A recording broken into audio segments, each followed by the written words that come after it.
आप लोग देख ही रहे हैं कि किस तरह से पंजाब में आप पार्टी की सरकार आते ही उन्होंने जो फैसला लिया, पड़ोसियों के साथ सौहार्दपूर्ण बात करने की बजाय बनते ही उन्होंने फर्क पैदा करने की कोशिश की और पंजाब के लोगों के साथ नाइंसाफ़ी शुरू हो गई। पंजाब के लोगों को आप पार्टी ने बहुत से वायदे किए,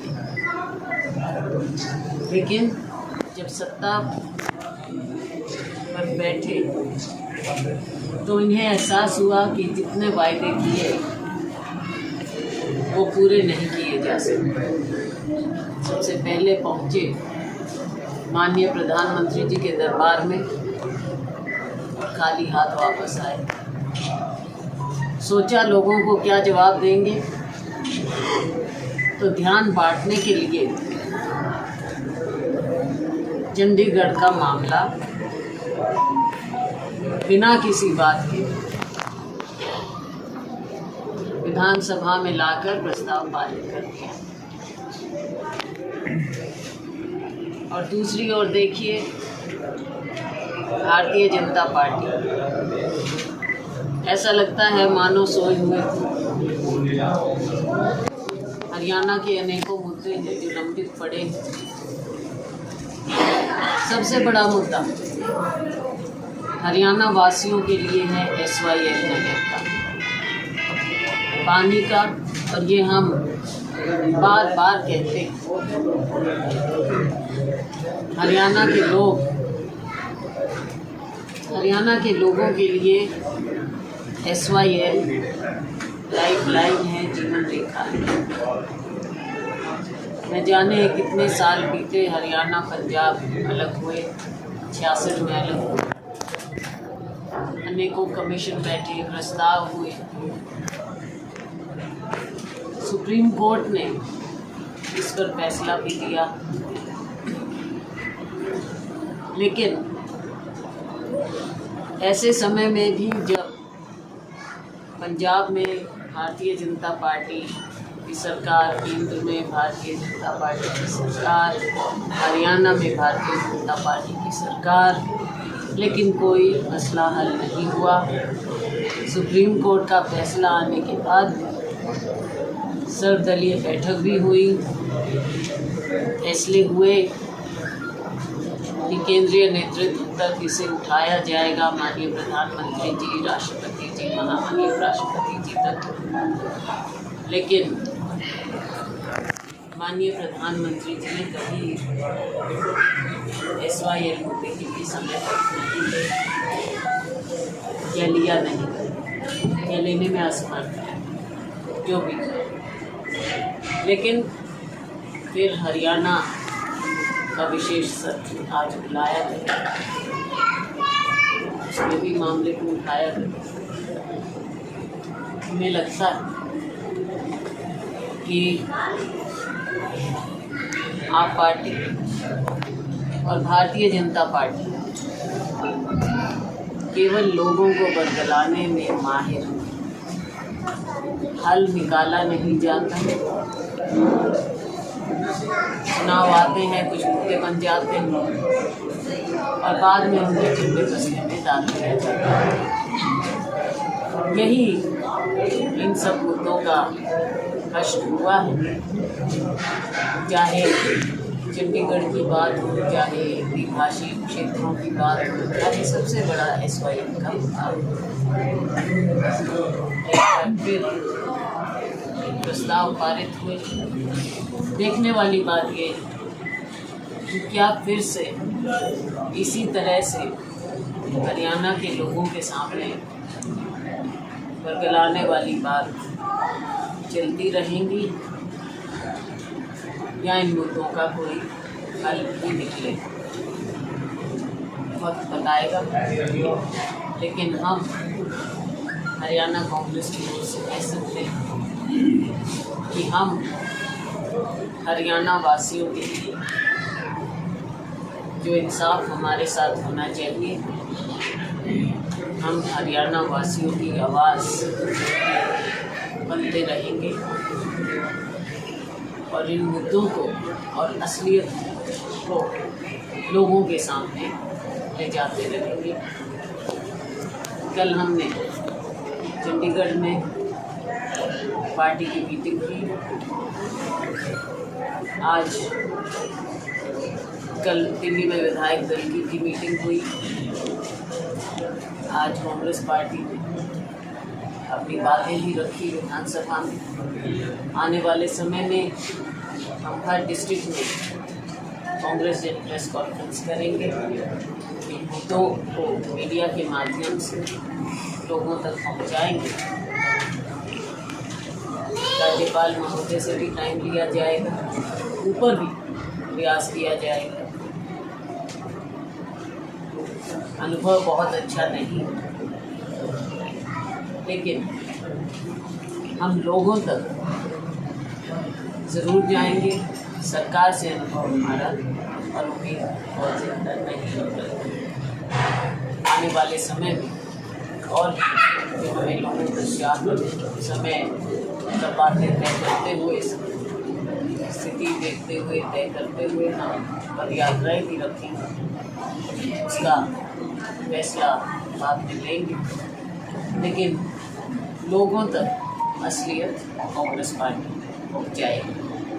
साथ में एक और अहम मुद्दा है, बहुत बड़ा आज के दिन समस्या है आम लोगों को, आम जनमानस को, हर नागरिक को जो प्रभावित कर रही है, वो है महंगाई की मार।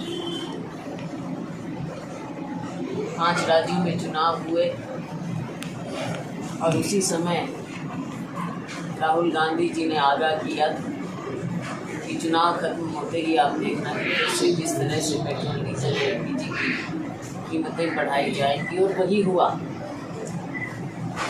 दिन ब दिन कीमतें आसमान को छू रही हैं और जैसे जैसे पेट्रोल, डीजल, एलपीजी और दूसरी चीज़ों की कीमतें बढ़ रही हैं, उसका सीधा बोझ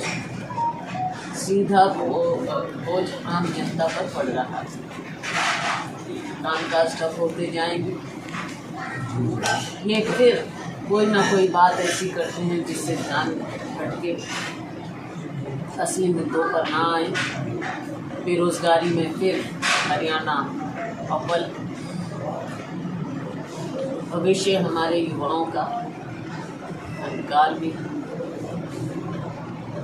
आम नागरिक पर महंगाई का बोझ, उद्योग बंद हो रहे हैं, सरकार की वैकेंसीज हैं।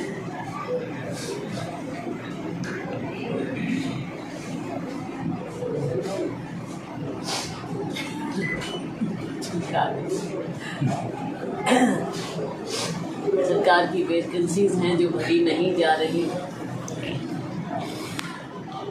इन्हें हरियाणा की जनता का दुख दर्द नज़र नहीं आता। हर तरफ भ्रष्टाचार, स्कैम्स।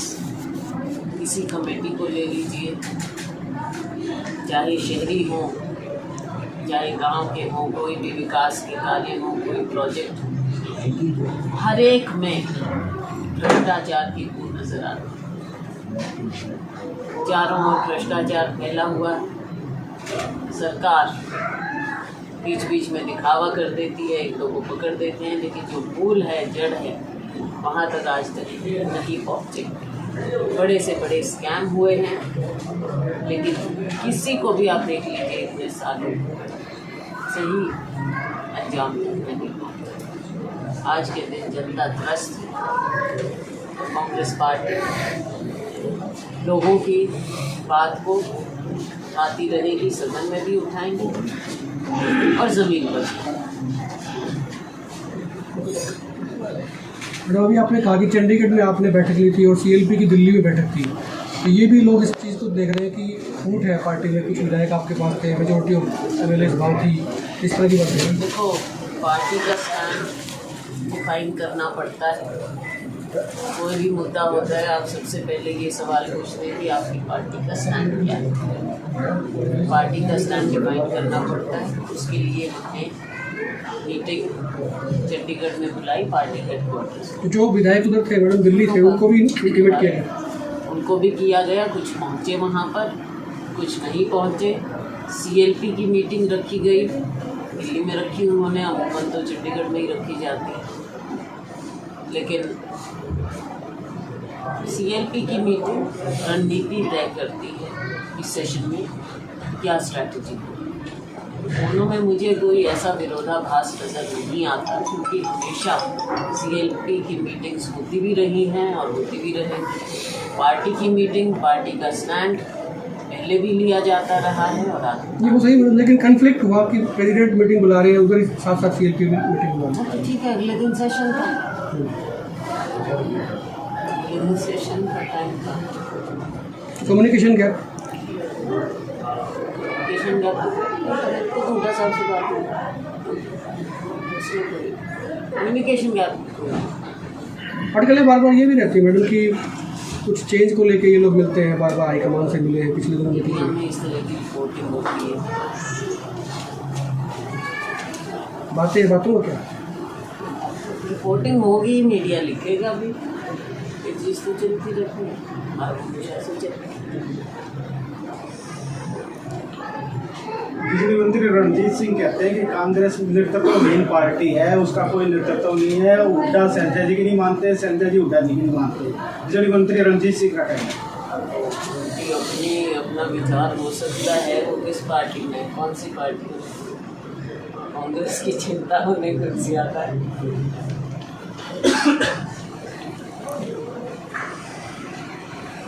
पूर्व के विधायक रहे मैडम आपके बरवाला से रामनिवास कोडिला, उन्होंने एक बयान दिया था कि वो कांग्रेस में नहीं है आपके, लेकिन वो पहले कांग्रेस से विधायक रहे। तो कोई भी कुछ भी कह सकता है, पहले रहे को लोग हैं। देखो पार्टियों में कोई किसी पार्टी में आता है, कोई किसी में जाता है, ये तो हवा का नहीं चलता है।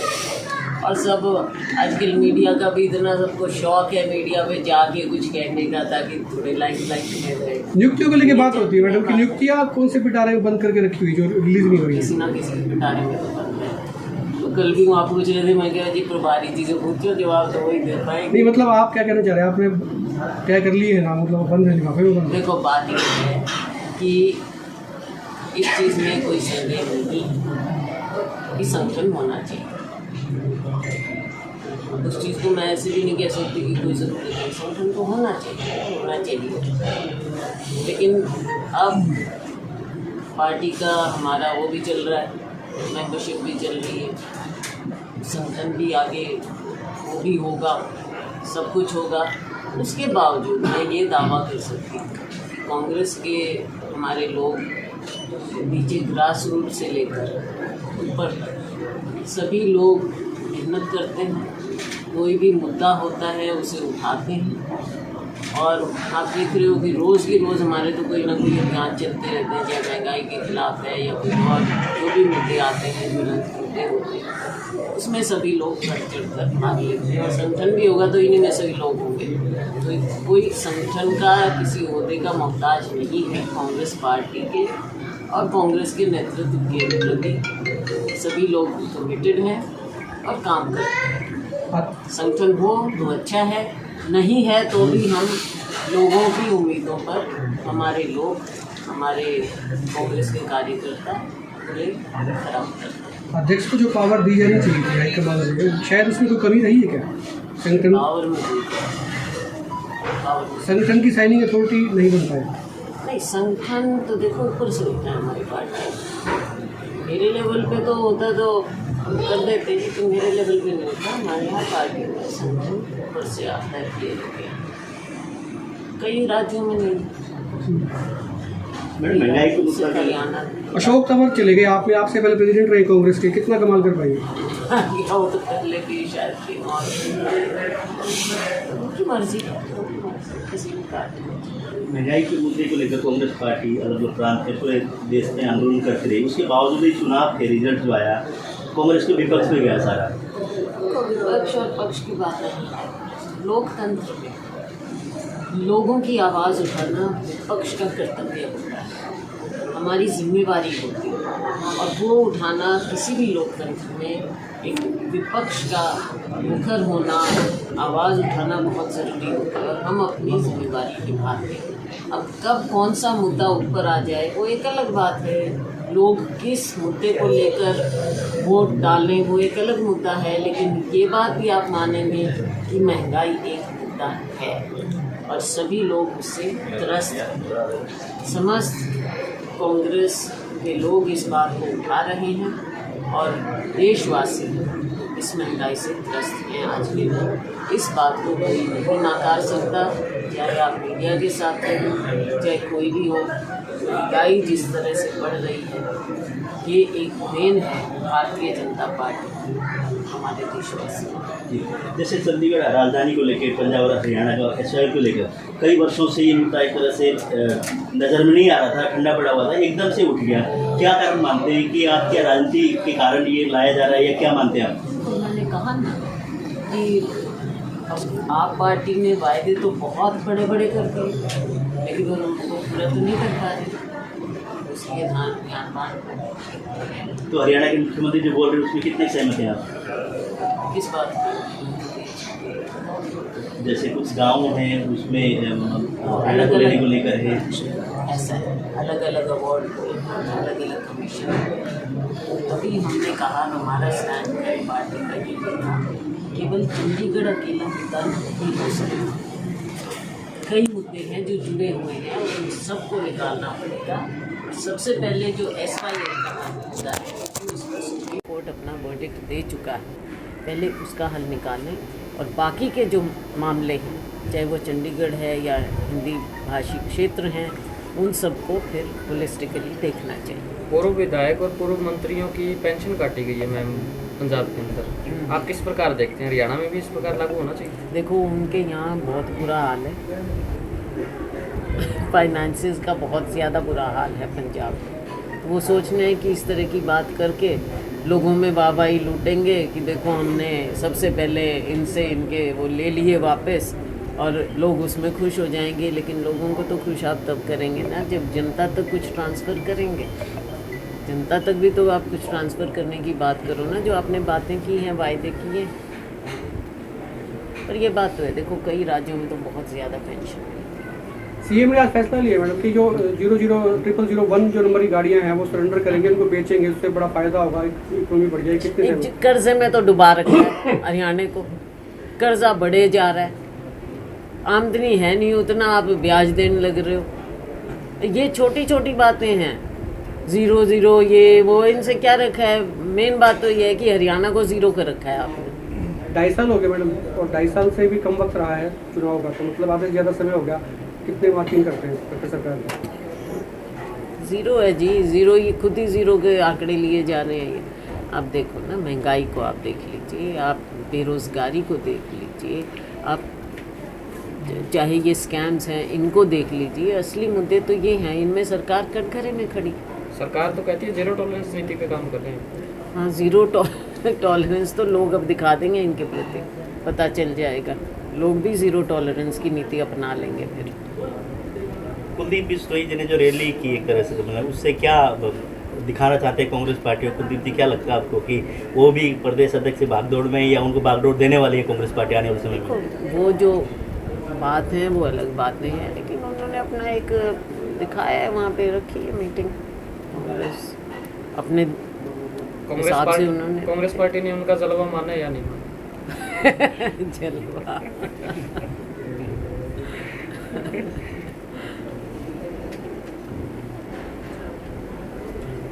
कांग्रेस के जो भी फैसले होते हैं हाईकमांड अपने हिसाब से ले। मैम, जैसे कि आपने आर्थिक संकट बताया पंजाब पे ऑलरेडी कई हज़ार करोड़ का कर्ज है, उसके बावजूद वो कई ऐलान कर रहे हैं, तो आपको क्या लगता है क्या? मैंने शुरुआत ही वहीं से की है, बात की कि कर्जे में डूबे हुए हैं लोगों के, सरकार के पास पैसा नहीं है, और उसके बावजूद इन्होंने जो इतने वायदे किए हैं चुनाव में आम पार्टी में, अब उन चीज़ों से ही तो ध्यान हटाना है इन्होंने, क्योंकि वायदे तो पूरे कर नहीं पाएंगे। वक्त बताएगा, जनता देख रही। ओके, ठीक है।